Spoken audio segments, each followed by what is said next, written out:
competitive, or exclusionary. Epic's 7 anti-competitive sins. If you've ever visited Epic Systems' sprawling, 1,100-acre campus in Verona, Wisconsin, you may have been surprised by how rural its surroundings are.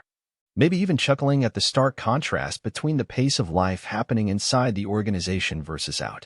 The peaceful, bucolic farmlands would have likely stolen your gaze on the drive-in, with one reporter describing a meandering road through countryside, dotted with Queen Anne's lace and farm equipment, when speaking of a 2018 Epic visit.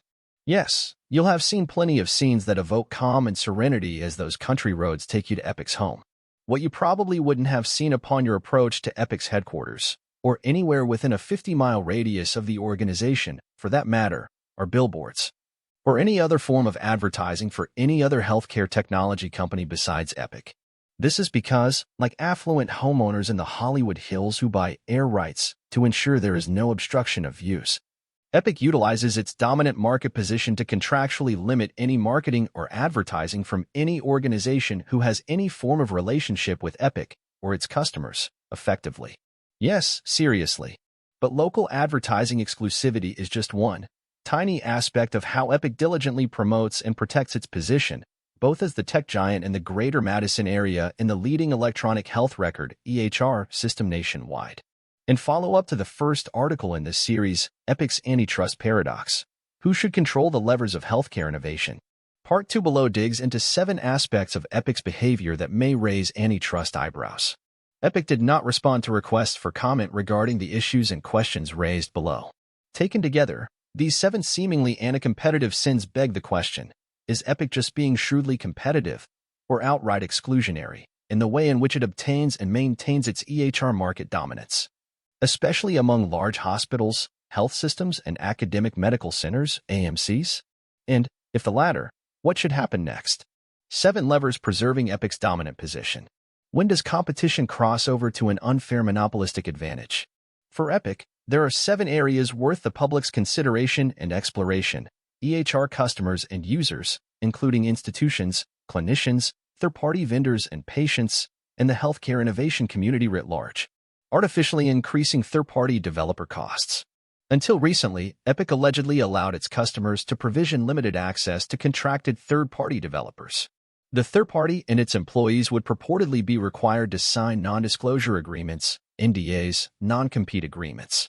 Each third-party employee was reportedly limited to only work on a single customer's Epic instance, which raises questions as to how efficiently third parties could support its customers. Several technology CEOs pointed to changes to how Epic allows third parties to work with and integrate with Epic following the introduction of information blocking rules.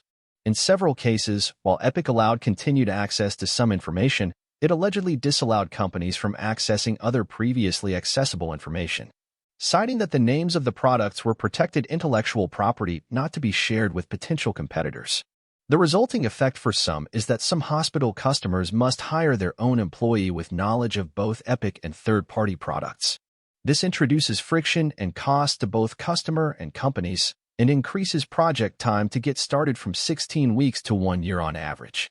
Consistent feedback from both technology executives and health system executives was that Epic may be the best EHR, but it also could be difficult and expensive to work with. Non-competes and right of refusal. Epic CEO Judith Faulkner has talked about the importance and benefits of in-person interactions among employees. This is why the overwhelming majority of Epic employees live and work in Wisconsin. One other reason the company only hires and employs staff in Wisconsin? The state's historically corporate-friendly approach to non-compete agreements. Between its non-competes with employees, non-solicitation agreements with customers and consultants, and aggressive HR and legal teams, Epic has a stranglehold on IT talent that is relevant to hospitals and the surrounding ecosystem of technology companies and professional services firms that represent 60% of net patient revenue. The result, according to a recent story in Wisconsin's own Isthmus magazine, is an incredible story of thousands of highly educated and trained health technology workers stuck in an artificially constrained job market controlled by Epic.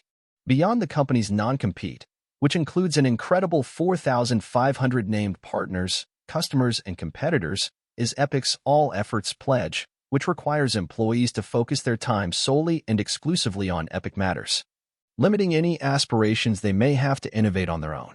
Health systems have started grumbling about the effects of Epic's non-compete restrictions. And among the 4,500 companies listed in Epic's non-compete, United Health Group, the nation's largest health insurance company, Pfizer, Amazon, Microsoft, and hundreds of consulting and health technology companies. Epic's customer contracts also contain provisions limiting health tech job market liquidity.